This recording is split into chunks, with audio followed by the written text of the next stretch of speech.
Hello, everyone. Thank you so much for joining us for the Family Friday webinar. Today, we'll be talking about finding community and connection on campus. Oh, and again, one other quick thing. My name is Stephanie Maddox, and I work in the Office of Student Involvement and Leadership. So I help oversee these Family Friday webinars. And before we get started, I'll share a few housekeeping items. So again, the Family Friday webinars are on Fridays at 12 p.m. And then also a few Zoom reminders. So our webinars are recorded and will be posted on the YouTube channel as well as on Zoom. And then we also are not using the chat function, but we are using the Q&A function, so questions and answers. So if you have any questions, feel free to pop them in the Q&A and we'll either answer them throughout the presentation, but we'll also have time at the end to also answer some questions. A friendly reminder, if you don't know how to scan a QR code, because we do have QR codes throughout the presentation, you will turn on the camera app on your phone, you'll frame the QR code in your camera, and then you'll click on the pop-up. So a link will pop up that you'll be able to click on. And I provided a QR code on the page in case you wanted to practice. But that is also the QR code that will go to our upcoming schedule as well as the recordings of the previous webinars. So today's agenda, we'll talk a little bit about entering campus, how students can help make meaning and find community, and exploring how they can connect and explore different opportunities on campus. So today you'll meet with a variety of different offices and staff members, and they'll share their expertise on how to help students do each of the things listed above. So today we have a ton of presenters, and they'll each introduce themselves as they go through the areas that they oversee. So first we'll be hearing from Religious and Spiritual Life, and I'll turn it over to Lynn. Wonderful. Thanks, Stephanie, and welcome to all of you. Congratulations to you on your child getting into Oxford and deciding to come to Oxford. We're glad to have you on this webinar. As Stephanie said, I'm Lynn Pace, and I'm the college chaplain. So my main role here is to facilitate our religious and spiritual life programs at the college, which more broadly I see as helping students and also our staff and faculty pay attention to the ways in which we make meaning out of our lives in college and in the world. And so we do that in a number of ways, and that's kind of what I want to go through today. I'm getting ready to start year 15 at Oxford, so I've got a good bit of institutional knowledge now and know my way around this place a good bit, so I'm happy to answer questions about just about anything. I'm just going to walk through what you see in front of you. Oxford's ORSL, or Office of Religious and Spiritual Life, supports and engages students in a variety of ways. One of the primary ways we do that is to facilitate the work of our 10 religious and spiritual life clubs on campus. And these clubs come from a variety of traditions, a handful of Christian groups on campus, our Hindu Student Association, our Muslim Student Association, our Jewish Student Union, and our Buddhist Club. So we've got a little bit of something for everyone. And then for those who may not be represented or may be coming from no tradition or, like I said, a tradition that's less represented on campus in numbers, we have the Interreligious Council. And so any student can be a part of that group and participate in the monthly dinner and discussions that we have through the Interreligious Council. All the other groups have a weekly prayer or practice that they do on campus. They also have episodic events throughout the year, so some of the major holidays or holy days that group might be experiencing, they will showcase that on campus and invite everyone to come and participate by learning about that holiday or holy day, participating in some of the festivities that surround that holy day or holiday, to eating some of the foods that might be eaten at that time. So really neat way for all students to get involved and to learn a little bit more about some of the traditions, culture, religions of our campus community and the students here. Another way that our office especially offers support for students, we're another resource on campus for care and counseling. And this office, me in particular, I'm listed as a confidential resource. So it's one of only really two places on campus that you can find that. The first being in our Counseling and Career Service Office. Our counselors are confidential resources. And then I am as well. So that's another way for students to engage some counseling to be cared for by our office. One of the other ways that we sort of have a touch point with students on a weekly basis is our Take a Break Tuesdays. That's listed last on here, but I'm going to go ahead and talk about that. That's a weekly, just kind of passive and active program for students to come by the Student Center, and we usually partner with another office. Many of them are here on this call, where we showcase the work of that office, the way that office supports students, some of the things that students need to know from that office, perhaps. And students can come by and learn more about that. They can come by and simply pick up some swag from that office, and then we provide snacks. And that's every Tuesday outside the Student Center from 1:15 to 2:30. And then two of our signature programs, we do more throughout the year, but two of our big ones are Fall Retreat, which happens in September. And that's going to be coming up right away this year. I think the date is September 22nd and 23rd. And that's a retreat where students get to go about 30 minutes off campus to a local camp, get to participate in some fun activities, swimming, kayaking, or canoeing, a ropes course, perhaps, resting, and then a program that we'll have that morning. And I'm looking forward to this year's program in particular, where I'm partnering with a couple of offices on campus, one of whom's on this call, Michaela, and we'll be looking at students and their developmental edge, and that's starting with Fall Retreat. And so we'll be looking at some personal and professional growth kinds of things that students can start thinking about as they've come to college. And this will be for first and second year students.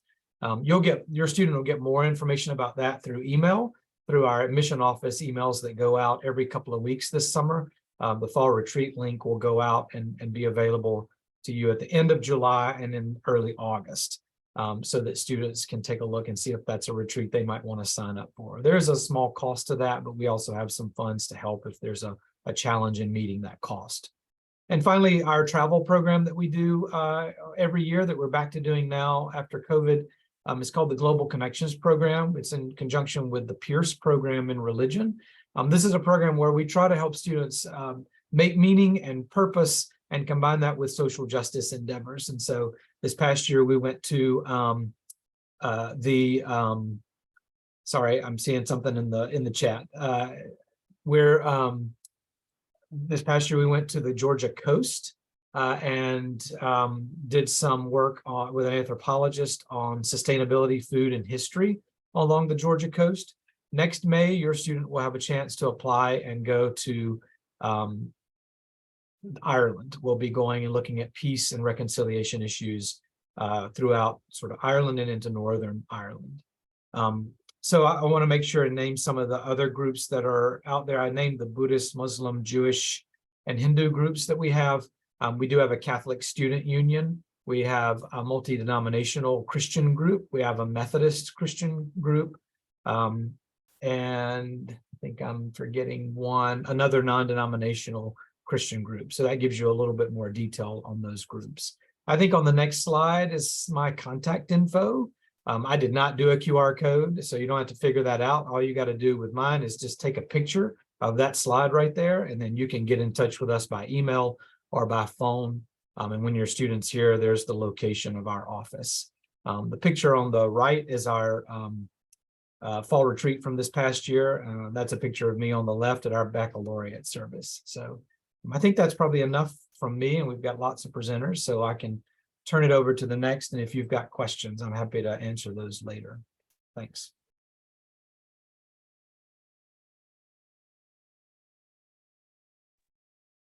Hello, everyone. My name is Dr. Wade Menorah Jr., and I serve the Oxford community as the Director for the Office of Diversity, Equity, and Inclusion within Campus Life. So I won't read the entire blurb. I'll let you all do that part. But essentially, the office itself is kind of the cultural hub, I should say. Of course, that's a shared responsibility for all the offices and departments at the Oxford community. But one of the central spaces where we provide programming and services that kind of help the individual students have a better understanding and more of a developmental phase of identifying and increasing their individual cultural competencies as a whole. And in doing that, the main goal is fostering a sense of community across the board. So in addition to that, we do have 13 identifiable and established cultural and identity-based student organizations that we do support. They also have faculty and staff advisors on hand that are an additional main source of them. However, the students know that they come to the Diversity, Equity, and Inclusion office, and they will be able to have some support from the administrative side as well. In addition to the Office of Diversity and Inclusion, Equity and Inclusion, which is going to be on the Oxford campus, we are a part of a divisional hub. In addition to the Campus Life Hub, we also belong to the Belonging and Community Justice, which consists of a lot of different resources and offices that majority of them span on the Atlanta campus. However, all students can utilize those resources across the different campuses. And so I won't list them all, but one of the main ones that I think that students don't really know they can take advantage of, and that's the 1915 Scholars Program. Although the scholarship is not one that extends directly to Oxford, all of those transitional programs and seminars, students can take advantage of those as well on both campuses. So two of the main student leadership opportunities that the office supports, we do have a peer-to-peer mentor program where our first-year students are partnered and matched with a second-year student.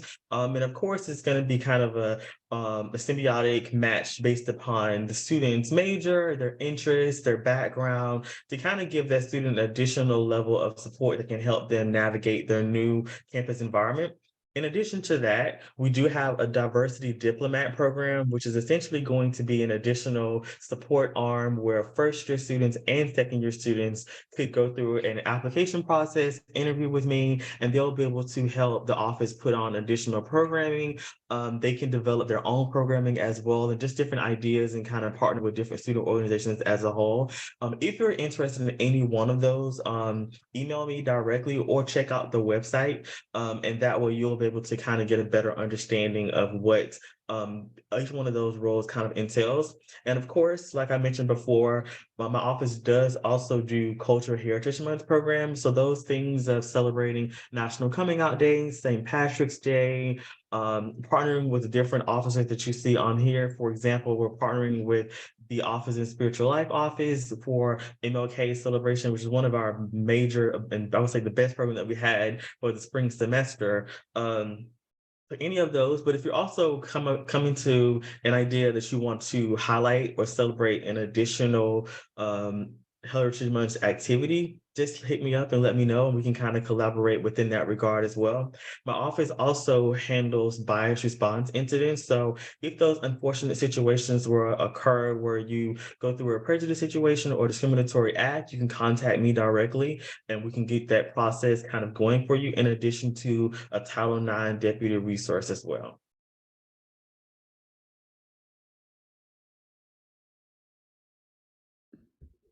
Hi families, my name is Michaela Ferranda. I use she, her pronouns, and I serve as the Associate Director of Student Involvement and Leadership. Some responsibilities that fall under my role are supporting our student organizations and managing the operations of our student center, which I'll talk a little bit more in detail about both. So our Oxford Student Organizations really serves as a vibrant point of pride on our campus. They really do play a big role in our Oxford community. I think the beauty of them is really that they lead themselves and they develop their own ideas, programs, and initiatives, of course, with the help of their faculty and staff advisors, as well as our office. In front of you, I have a list of all the variety of different organizations that we have on campus in terms of the categories that they fall into, which I'll go over briefly. So some of the organizations we have include pre-professional groups. So that's going to be like a pre-nursing, an Oxford Business Club. We have our religious and spiritual groups that Lynn talked about, including Muslim Student Association and our Hindu Student Association. We also have our affinity, identity, and cultural groups that Wade discussed. And so that could include our Black Student Alliance, as well as our Asian Culture Club, and many more. We also have athletic clubs, and that could be things like our volleyball or our badminton club. And then we also have health and wellness groups, one of them including Oxherd, which is a peer-to-peer opportunity for students to discuss mental health on campus. And then we also have service organizations, so thinking like Circle K or a Rotary type group. We also have performance and art, so we have cultural dance teams, and we also have photography club and like the art club. And we also have publication type groups, which include our campus newspaper and a science literary magazine, and then everything else in between that kind of fall into our special interest area. So those things could include like culinary club or chess club. So as you can see, we have a ton of different opportunities for students to get plugged into student organizations. And while there is a ton to choose from, we definitely encourage intentionality over quantity. I think students get really excited when they get to Oxford about all the different opportunities to get plugged in, but we want to make sure that our students are really being thoughtful in their choices when they choose to engage in membership or leadership in these organizations. And that's something that we can work with students one-on-one to identify those opportunities. I also wanted to plug our involvement fair. So this is going to be taking place on Thursday, the 14th of September. And this is a really fun opportunity that takes place on the quadrangle of our campus. And so all of our student organizations, as well as departmental organizations, table, and it's a fun event where all the students come out and they learn about the different opportunities to get plugged into campus. They learn more about all of the various student organizations and what kind of initiatives and programs that they're planning for that year and how they can get involved in the group. And then our departmental organizations, which include a variety of different leadership roles that are housed in our campus life office.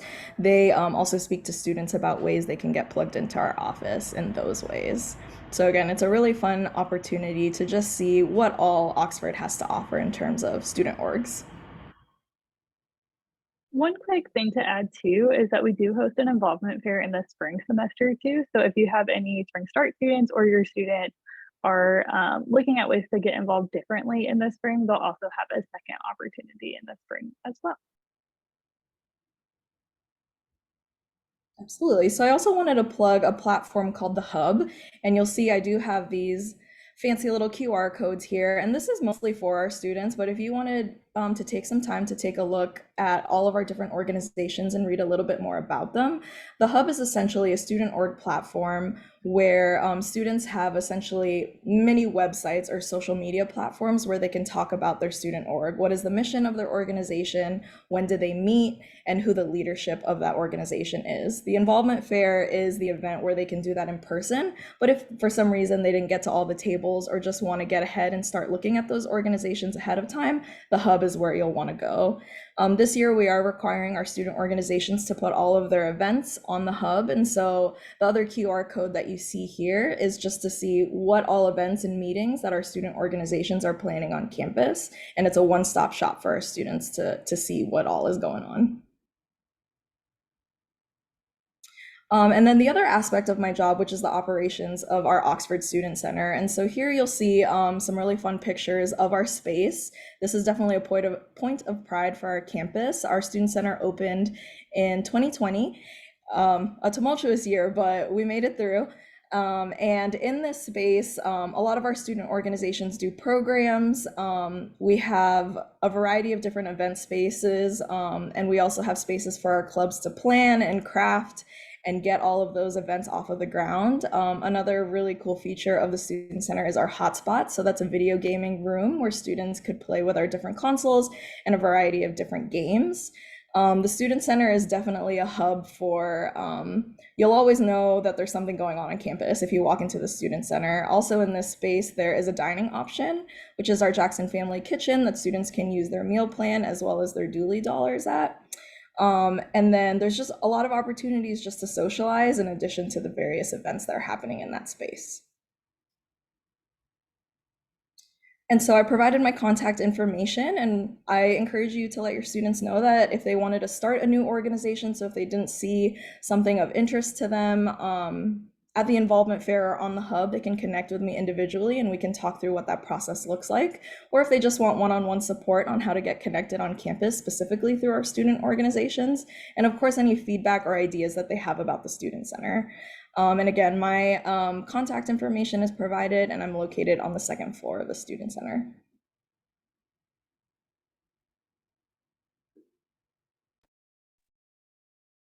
Hi, my name is Dewajane Benjamin. I am the Assistant Director for Student Activities and Connections, and I advise Student Government Association and the Student Activities Committee. The Student Government Association, SGA, we will have 12 positions in the fall for first year students. That could be senator positions or Atlanta liaison positions. And if they are a senator, they can sit on a committee, which could be budget committees, investigation, inventory, student of concerns and communications, elections and charters. And so we will have several different positions available during the fall semester. We also have a couple of spring starts positions for those students who are who want to be a part of SGA, but are not starting until the spring. SGA is responsible for being the voice for the students on campus, and they do policy change. They meet every Wednesday at 6:30 in Sini Hall, and their meetings are open to the public so that any student can come and see what SGA is talking about, what they are approving and stuff like that. So it's always open to the public. SGA hears the budgets of committees, they approve the charters of committees and things like that. And then also the Student Activities Committee is responsible for all the large scale programming. So like we've done Fall Formal, we have Hollow Week, which is like a week leading up to Halloween where there's different activities every week. And then there's Dooley's Week, which coincides with Atlanta's Dooley's Week, where it's just another spirit week that they are responsible for. And they also are open, their meetings are also open to the public and they meet Mondays at 8 p.m. Here are some of the pictures of like different things that we've done, both for SGA and SAC. And also, if you want, here's my contact information. If you have any questions about SGA or SAC and how your student can get involved, my email is listed below, but I'm also located in the second floor of the Student Center.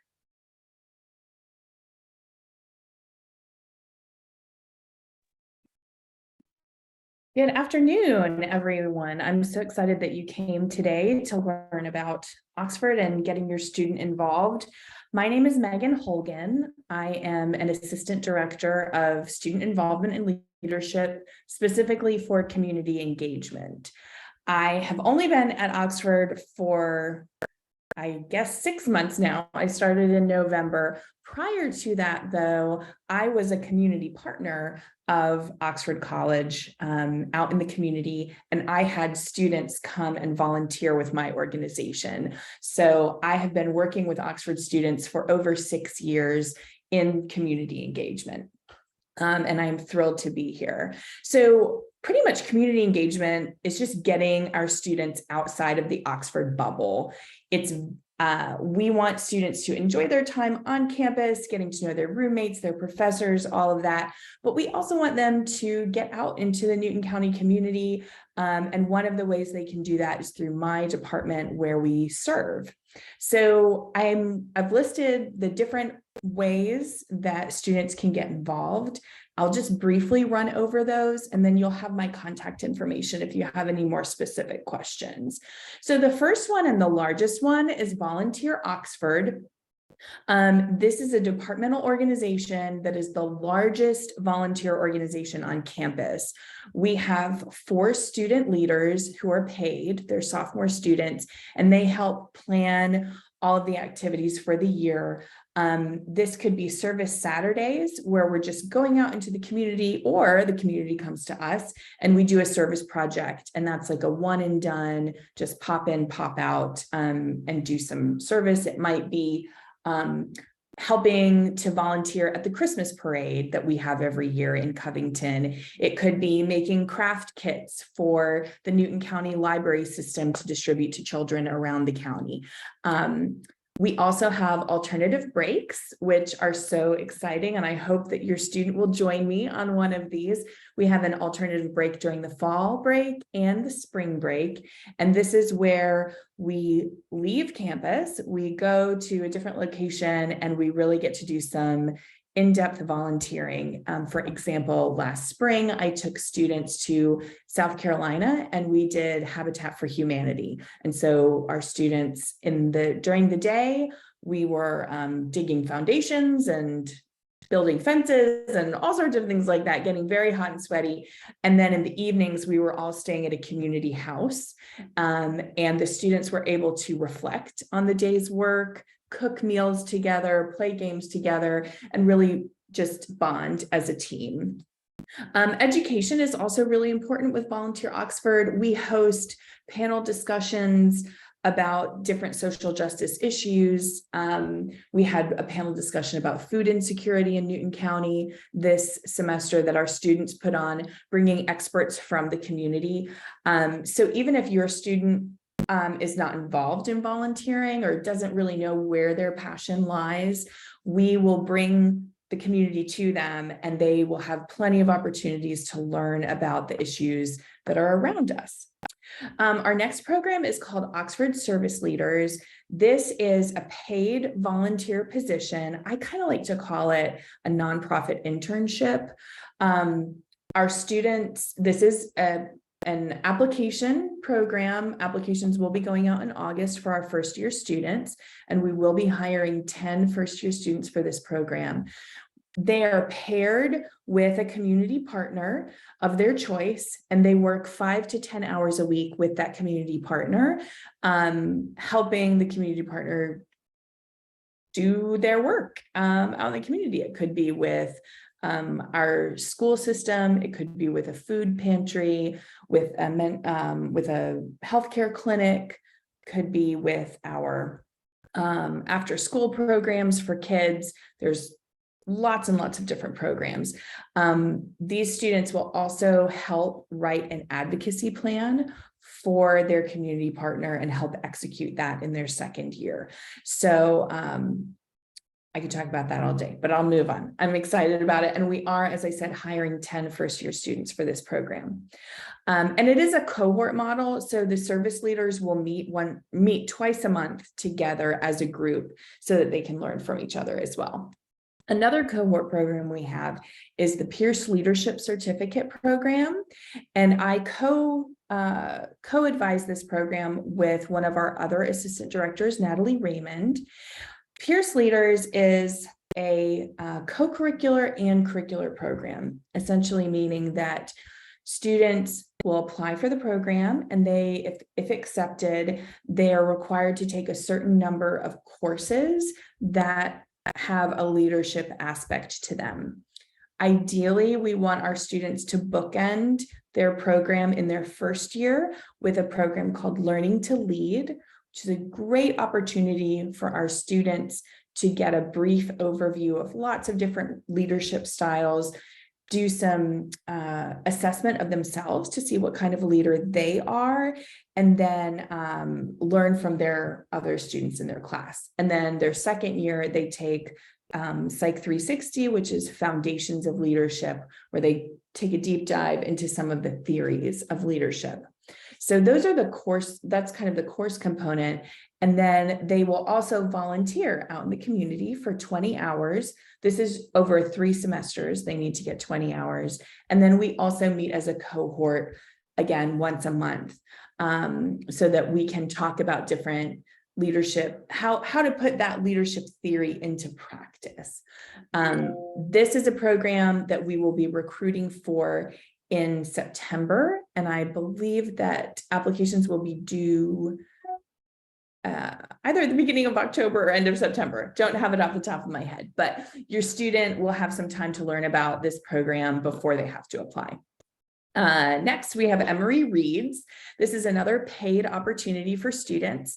And the great thing about Emory Reads is that we have the program here at Oxford. We also have the program at Emory campus in Atlanta. So they can continue this program when they go there for their junior year. It's tutoring and mentoring students in elementary schools and middle schools here in Newton County. I will say this program is only for students who qualify for federal work study. And so this would be their work study component. It's a great program where our students can really make connections with folks off campus. One of my Emory Reads students tutored the same 3 middle school students all year last year and really made a great connection with them. So great opportunity. And lastly, the last program that I help advise is OxVotes. And OxVotes is a nonpartisan organization where our students just help to educate other students about civic engagement. You know, when are elections coming up? What do elections even mean? They help students with voter registration, which I know can be a little tricky if you're coming from out of state. Our students in OxVotes, our OxVotes ambassadors, can help figure out, okay, how do you have to register if you're out of state and get that absentee ballot, or if students want to shift their voter registration from the state where they're coming from to Georgia and actually vote as a Georgian, we can help them with that as well.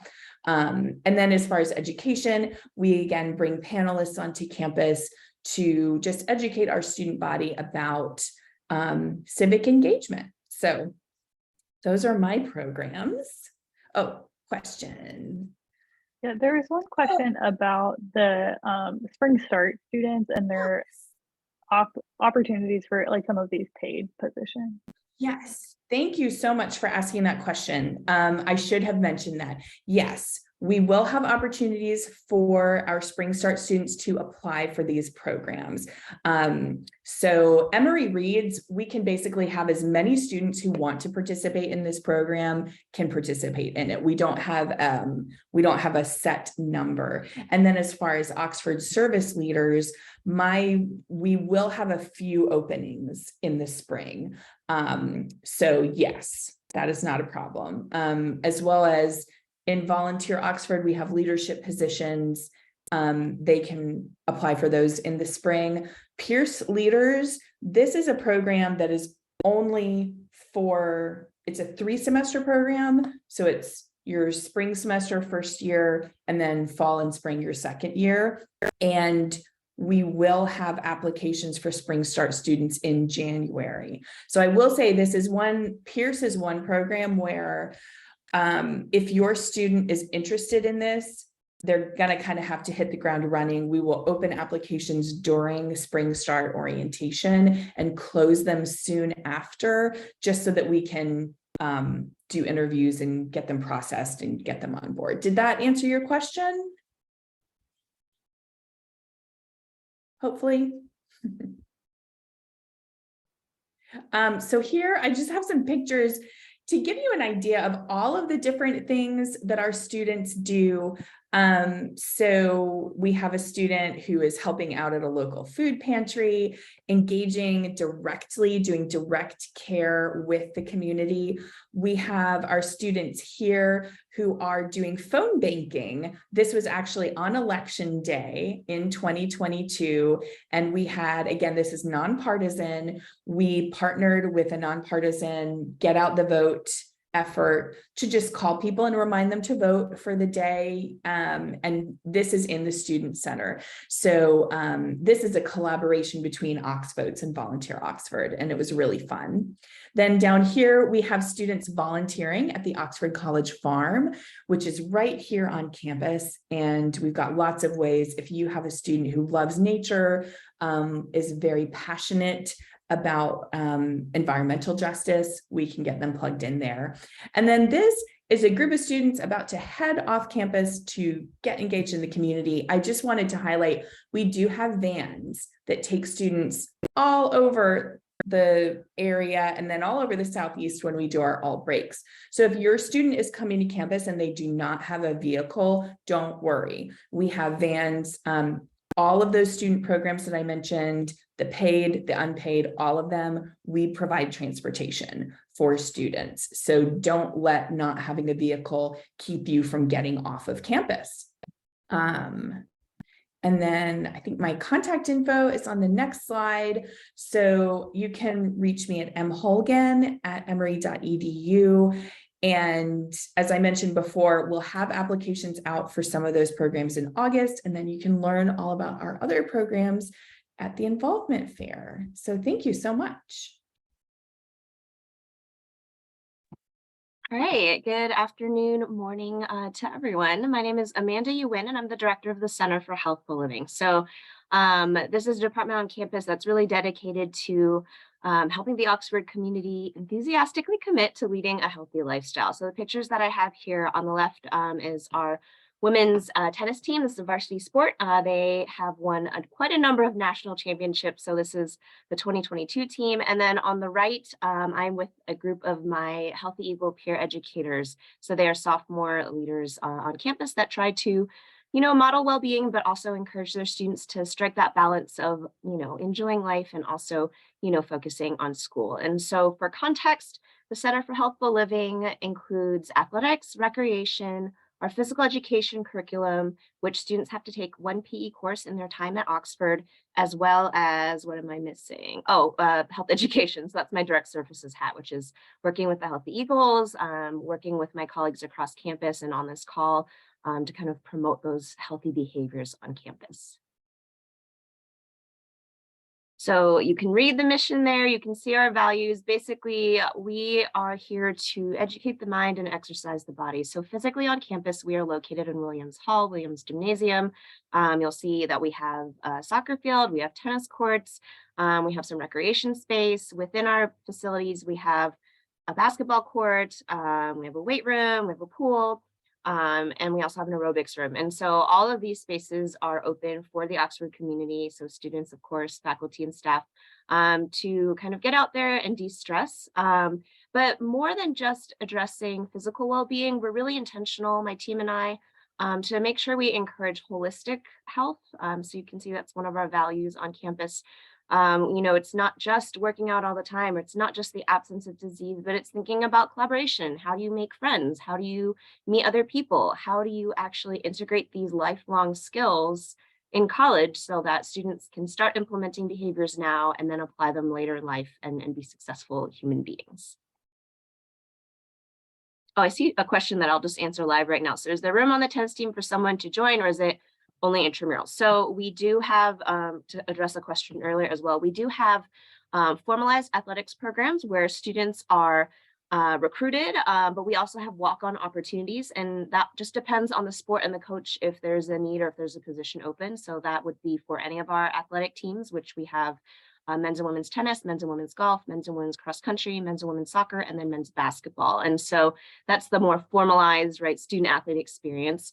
For a club, any of our like intramural related programs, those are for anybody on campus, which is a perfect segue into this slide here. So there are some more, let's say, quote unquote, formal opportunities for involvement as well as informal. So our two formal that I'll highlight today, again, one is athletics. So that's our formal program with coaches.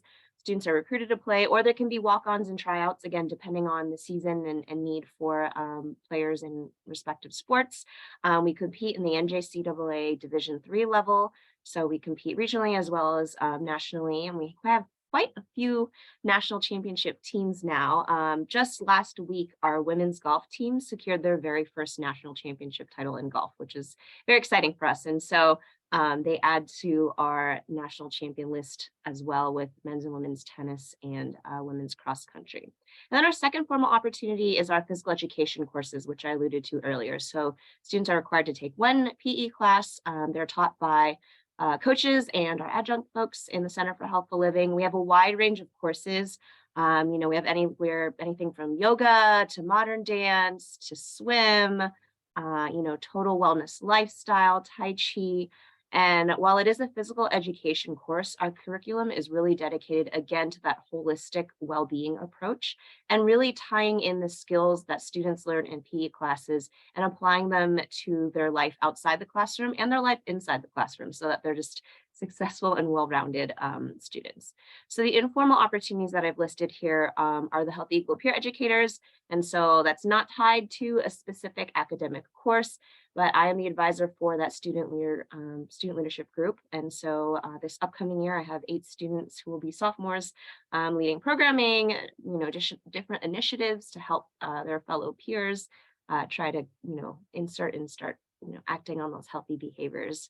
We also have our intramural program, which I did talk about earlier. So again, anywhere from, I would say, like 5 to 7 different intramural opportunities per semester.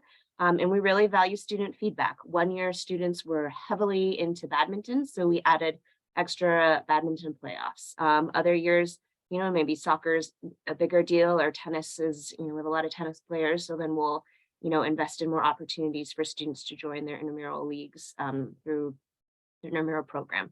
We also have a recreation program, and so we have a lot of fun items for students to check out. Related to recreation is our Bike Oxford program. So right now we have a free program on campus where students can check out bikes, safely ride around campus and nearby in the surrounding community. We also provide kind of how to ride a bike program, or if people don't know how to ride a bike, we provide helmets, safety, etc. But it's really a great way to kind of get outside and explore the city of Oxford and city of Covington community in relation to students' actual identity as an Oxford College student. So if you have any questions or anything specific, you're welcome to email me. My email address is on the slide right now. If your student wants to check out some pictures of past events, you're welcome to follow us on Instagram at Oxford CHL. But we're really excited to welcome you and your students here this fall, and hopefully we can continue to help those healthy habits start in college and last for a lifetime. So I wanted to share a few additional resources to help students get plugged in. And so most of these are folks that your students will engage with in their first few days on campus. So one is any staff or faculty on campus. So they should be able to help students connect to the correct resource.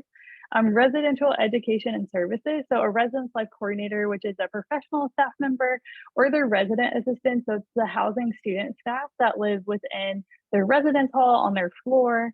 They can help them get connected if they are struggling. Other student leaders that they may interact with when they first come to Oxford is if they're an international student and go to the International Student Welcome.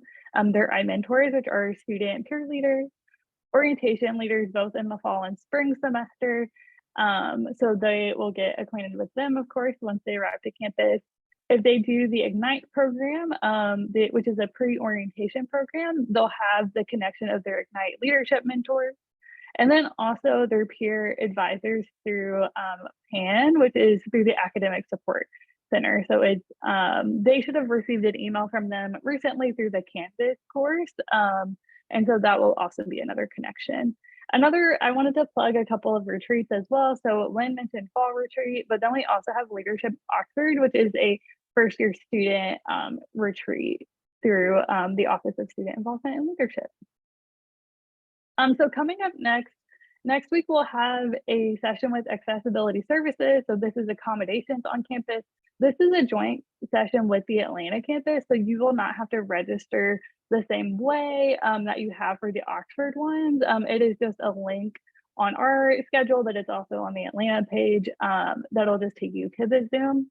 I wanted to highlight again the parent portal. So if you haven't joined the parent portal, this is a platform where we communicate with parents and families on like updates for campus, upcoming events, things like that. I also included the hub link in case you missed it earlier and wanted to learn more about student organizations. And then also there's a QR code again for our upcoming schedule and recordings of the webinars. Now we'll stay on for a few minutes to see if there are any questions